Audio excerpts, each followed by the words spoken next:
Bonjour à tous. Alors aujourd'hui je voudrais vous faire vite fait, en profitant des derniers rayons de soleil sur Charenton-le-Pont 94. Alors je vais vous faire un panorama, on va dire. Un petit arrêt sur image du paysage politique actuel. Et de ce que le système nous propose aux Français pour l'élection de 2022. S'il y a une élection bien sûr. Et si on n'est pas obligé d'avoir un pass sanitaire. Enfin bref, ça c'est d'autres questions. Alors donc, nous avons toujours les mêmes. Nous avons les revenants, nous avons les gauchistes qui font des alliances improbables. Nous avons Mélenchon qui ne sait plus sur quel fil tirer, clientéliste pour se faire des électeurs, pour assouvir son rêve ultime, être président de la France. Donc là, il a fait une petite alliance, je crois, avec Sandrine Rousseau, des écologistes, vous la connaissez, elle c'est la pire en fait, c'est celle qui est le plus atteinte de tous les écolos, c'est pour dire. Donc c'est pas grave, Mélenchon il fait pas de détails, quoi. Quand on peut s'allier, on s'allie. Alors ensuite il y a bien sûr les LR. Les LR qui après nous avoir trahis, nous avoir pris pour des abrutis, moi-même d'ailleurs, nous ressortent Bertrand, Pécresse ou je sais pas quoi, ils font des trucs bizarres, une primaire, pas de primaire, pour faire quoi? Alors ils se sont révélés depuis un mois, sous l'impulsion de Zemmour, ils se sont révélés, attention les migrants, l'insécurité et l'islam. Et quand ils étaient au pouvoir, on a vu ce que ça donnait. Donc encore des fakes. Et pour ce qui est de Bertrand, c'est un outil clair du système, qui est là pour brouiller les pistes. C'est un des pions du système, et puis bon, en tant que bon franc-maçon, ambitieux, il aura un petit poste de ministre. Voilà. Ensuite on a Macron. On parlera de lui à la fin. On a quoi encore? Pas grand chose. Ah oui, j'ai oublié. Marine Le Pen. Marine Le Pen, l'outil, mais là, attention, involontaire du système. Bon là, elle s'écroule comme prévu. Je l'avais dit en 2017. J'avais même dit, elle ira pas au bout. Je pense qu'elle va nous faire une petite dépression, qu'elle va comprendre que même les plus proches n'y croient pas. Déjà qu'elle n'y croyait pas. Et que même ses troupes s'étiolent parce qu'ils comprennent bien que c'est un leurre, qu'elle n'a pas le niveau, qu'elle n'a pas les idées, et avec tout ce qui s'est passé depuis Macron, s'il y avait un petit peu de potentiel, elle exploserait. Je veux dire, le RN exploserait dans le bon sens. Et on a vu aux élections intermédiaires, comme annoncé par EJL, je le répète chaque fois parce que c'est hallucinant que j'ai pris des cabales, des insultes, des menaces, alors que je ne disais que la vérité, avec 4 ans d'avance. Enfin, c'est comme ça. Donc bon, Marine Le Pen, ok. Et puis on a Zemmour. Alors le phénomène Zemmour, on va parler de Zemmour aujourd'hui, tiens. On va arrêter de parler de Macron, je crois que vous savez tout sur Macron. Petite parenthèse, pour vous montrer la bêtise ambiante, l'ignorance, je dirais même le côté inculte des gens, qui sont parfois comme des moutons, qui suivent une meute, qui suivent une cible, qui lynchent, sans même connaître le sens des mots. Alors je vais vous raconter une petite anecdote. Ceux qui me suivent, rares, savent qu'on a fait une alliance il n'y a pas longtemps. On a monté quelque chose qui s'appelle le CNL, Conseil National de Libération, dans lequel, c'était du EJL, mais bon, on a changé l'étiquette. Mais c'est pas le sujet. Le sujet, après il y a eu des petites embrouilles internes, des petites incompréhensions, des petits malentendus qui ont fait que ça a explosé. Bon, c'est normal, Comme je le dis souvent, citoyen, pas citoyen, on peut critiquer les politiciens, mais nous sommes exactement pareils. Moi, je me mets dans le sac, Nous sommes des égotiques, des susceptibles, enfin non, moi je suis juste égotique. Je suis pas susceptible, sinon j'aurais que des ennemis. Des fragiles, il y a beaucoup de fragiles, bref. Et donc on se dispute tout le temps. Bon. Donc on n'arrive pas à faire une alliance. Pas plus que la fameuse alliance des droites, pareil, en 2017, les gars arrêtez de rêver, il n'y aura jamais d'alliance des droites. Puis on l'a vu. Donc on s'est pris la tête, etc. Et le dénommé Chalençon, que certains connaissent, c'est une star, immédiatement, sans arguments factuels, il est allé parler à ses adeptes, c'est une sorte de secte, et il m'a pointé du doigt comme étant finalement, c'est-à-dire qu'en gros j'étais tellement pervers qu'il n'avait pas remarqué, j'étais finalement sioniste, sataniste, tout juste j'étais pas pédocriminel, du système, etc.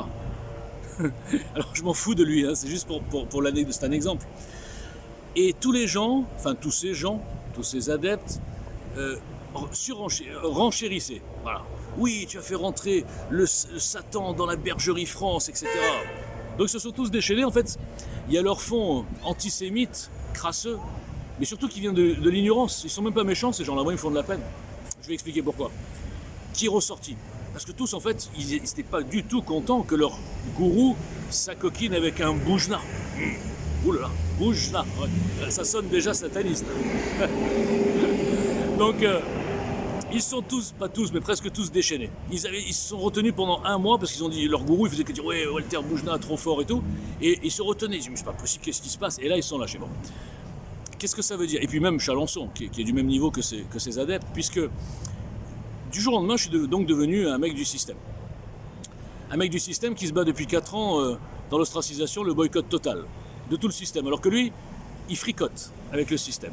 Il est passé dans les médias, il a de temps en temps des espèces de garde à vue, je vais pas en dire plus, mais surtout celle de 2018 est extraordinaire. Manipulation totale, mais bon, ça fait... il n'est pas du système. Et puis il lance des appels au meurtre, etc. Tout va bien, il est toujours là. Donc moi, je suis du système. Et lui, non. Bon. Déjà, c'est une histoire extraordinaire. Ensuite, si j'étais du système, déjà, je passerais dans les médias, j'accomplirais ma mission rémunérée du système, pour faire monter je sais pas qui d'ailleurs, je serais rémunéré. Or, je suis fauché. Regardez, je suis devant la porte d'une église, tout juste, je vais pas faire la manche. Non, j'exagère, hein. C'est juste pour rigoler. Vous connaissez mon humour, enfin, j'espère. Donc, je suis donc du système, et je suis donc un non, il n'a pas dit du satanisme, lui, il n'a pas dit ça quand même. Il n'est pas allé jusque-là. Je suis donc un sioniste. Mais alors, le problème, c'est que sioniste, dans la bouche de ces gens-là, ça veut dire sataniste. Voilà. Donc, je suis devenu donc un sioniste dans le sens mondialiste. Et donc, voilà quoi. Donc, bon. Alors, mais juste pour dire. Maintenant, je reparle de Zemmour. Donc, pour dire la fragilité des gens et la bêtise des gens. Parce que je vous signale qu'avec tout ce que je dis pareil depuis 4 ans, si je m'appelais Robert Martin, avec le même programme, tout ce que je dis, tout.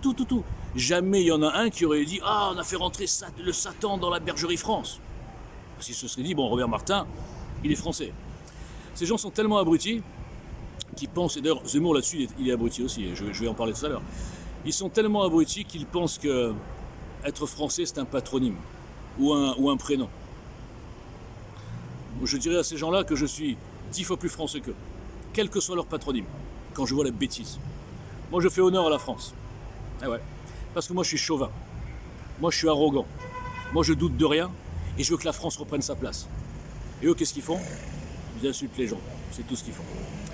Donc, je suis plus français qu'eux. Alors, pour revenir sur Zemmour, l'histoire du prénom, c'est vraiment une bêtise sans nom. Bon. Alors, Zemmour. Donc, imaginez maintenant, je fais le même truc avec Zemmour. Et là, je m'adresse aux patriotes. Patriotes qui, depuis des années, disent les mêmes choses que lui. Hein. Mais là, il s'appelle Éric Zemmour. C'est comme Boujna, ça. C'est suspect. Imaginez maintenant Éric Zemmour, ils disent tout pareil. Sur la France, l'histoire de France. Bon, des fois, il dit des conneries sur Pétain, mais bon, globalement, ils disent tout pareil. Les valeurs de la France. Et depuis 15 ans, il nous alerte. 20 ans. Le Pen, il nous alerte depuis plus. Mais bon, lui, depuis 20 ans, on va dire. Il explique. C'est même pas un problème de racisme. C'est un problème d'équilibre, c'est un problème de nombre, c'est un problème de culot qui ont été donnés à certaines communautés et une religion en particulier. Donc imaginez que ce type-là s'appelle pas Éric Zemmour, il s'appelle Robert Martin. Eh bien Robert Martin, personne, aujourd'hui dans ces patriotes à 2 balles, à tendance antisémite maladive, je dirais même paranoïa aiguë, parce qu'ils ont peur d'une communauté de 0,2% de la planète et d'un empire grand comme 3/4, j'ai calculé, 3/4 de la Corse. Donc ce sont des pauvres gens quoi. Et donc, qu'est-ce qu'il dirait? Rien. Il dirait Zemmour, génial, c'est du Le Pen en mieux, lui au moins le débat, il va le gagner, et derrière, bon, après derrière il y a un problème, et ça il y a comment qui peut le solutionner. Je vous le dis au passage, c'est que même si par miracle il gagne, dans la 5e actuelle, il ne pourra pas gouverner. Mais bon, ça n'intéresse personne. Je fais encore une parenthèse dans la parenthèse. Ça fait 4 ans que j'explique moi dans mon salon, qui n'y connaît rien, qui n'est pas un constitutionnaliste, qui n'est pas un sachant, un intello, qui n'est rien du tout, juste un Boujna. Je leur dis les gars, pourquoi vous vous battez? Vous allez détendre. Marine Le Pen, elle a créé une surprise à l'époque, je disais ça pour leur faire plaisir. Et qu'est-ce qu'elle fait après? Alors à 20% à l'Assemblée nationale. Ah super, cohabitation avec un mec de LR ou de En Marche, si ça existe encore, ou de je sais pas quoi. Voilà. Vous avez gagné quoi les gars? Il faut construire autre chose, mais bon, personne n'entend. Évidemment, j'ai pas d'audience. Je répète, tout a été fait pour que j'ai pas d'audience. Je répète, tous ces influenceurs à 2 balles, là, payés par le RN, par d'autres partis, les journalistes, subventionnés par notre argent pour nous intoxiquer. Tous ces gens-là, je ne parle même pas des politiciens, ils ont peur d'un électron libre. Un vrai, pas un faux comme celui qui gueule toute la journée devant sa caméra. Là. Pas un faux comme tous ceux, justement, qui font des incantations. Là. Un vrai insoumis. C'est pas Mélenchon l'insoumis, c'est moi. Bon, avec un programme, avec un projet, avec des analyses. Mais ça n'intéresse personne. On préfère les gros. Donc tout ça pour vous dire, messieurs, dames, qu'aujourd'hui, que vous le vouliez ou non, le candidat le moins pire, je dis bien le moins pire et je l'assume face cam, le moins pire du paysage, qui pourrait, pas beaucoup, il ne faudrait pas beaucoup agir, mais bon, un petit peu atténuer quelques problèmes, c'est Zemmour. Alors maintenant, c'est quoi le problème de Zemmour? Au-delà de ces petites gens qui sont traumatisés par les juifs, c'est quoi son problème à Zemmour? Ben, je vais le dire, c'est quoi son problème? C'est qu'il y a une opacité totale, ou en tout cas un doute sur ceux qui le financent. Personnellement, tant que je n'aurai pas levé ce doute, je ne m'engagerai pas. Je parle à titre personnel, attention, je ne parle pas au titre de JL ou du CCS. Je parle vraiment en tant que Walter Boujna. Vous voyez, je suis en jean et tout, tranquille. Tant que je n'aurai pas levé ce doute, cette ambiguïté, je ne le soutiendrai pas. Ceci dit, ils s'en foutent de moi. Je pèse rien. Ils préfèrent aller voir des gens qui ont des petits partis, qui ont des petites notoriétés. Il a raison, c'est un bon calcul. Donc le doute, c'est qui le finance. Alors beaucoup me disent, mais tu n'as rien compris, ce sont les mêmes qui ont fabriqué Macron. Les mondialistes, parce qu'en fait, si on a un ennemi, les enfants, moi je vous le dis, hein, arrêtez d'aller chercher les musulmans, les juifs, les je sais pas quoi, les sionistes, pédéco, satanistes, je sais pas quoi. Il n'y a qu'une seule race d'ennemis qui détruit pas que la France, qui détruit le monde. Ce sont les milliardaires mondialistes qui tiennent nos politiciens, qui corrompent nos institutions. C'est cela qu'il faut abattre. Abattre, moi je le dis là, abattre. Pas s'énerver avec les gens qui ne sont pas des vrais ennemis. Donc, tant que je n'aurai pas levé ce doute, je ne le soutiendrai pas. Et je vais vous dire, j'ai le moyen de lever ce doute. Ça, j'en parlerai pas ici. Donc, imaginons que je ne me trompe pas. Parce que moi, je ne crois pas qu'il soit en direct financé par cette caste de mondialistes de merde. Je ne crois pas. Il n'a pas le profil d'un outil fabriqué. Il a le profil d'un type qui a saisi sa chance et qui a autour de lui, bien sûr, ça fait 20 ans, il est dans le système, donc il connaît quand même des gens, qui a autour de lui des gens qui ont un peu d'oseille et qui vont l'aider et qui ne sont pas forcément de la haute classe, mais qui sont d'une classe assez aisée et qui ont un sentiment patriotique. Parce que je vois les gens qui le fréquentent, les gens qui l'aiment bien, qui sont eux de vrais patriotes incontestables, avec le nom qui va avec. Comme ça vous rassure les gars. Ils le considèrent comme quelqu'un de vraiment patriote et de sincère. Donc des fois il faut faire confiance. Mais je vérifierai. Et une fois que j'aurai vérifié, allez, je vous mets tout mon plan là. Rien à faire, de la stratégie. Moi c'est stratégie ouverte. Une fois que j'aurai vérifié ça, je lui donnerai, moi Walter Boujna, un petit juif, enfin bref, moitié juif, je sais même plus ce que je suis à force, un petit demi-juif français qui veut faire renaître la France, tout seul dans son salon, ben, je lui donnerai les 2 jokers pour gagner, mais avec une équipe. Et dans cette équipe, il y en aura pour tout le monde. Ça sera un échantillon de la France. Et tous les petits tocards là, qui l'insultent, qui m'insultent, qui insultent tous les noms qui ont juste un nom juif, ils comprendront que finalement ce sont ces gens qu'ils ont insultés qui ont participé à la libération. Voilà. J'avais envie de faire un peu comme Chalençon, je veux dire un peu le truc un peu méchant, là, genre super énervé. Non les gars, je suis jamais énervé, sachez-le. Merci.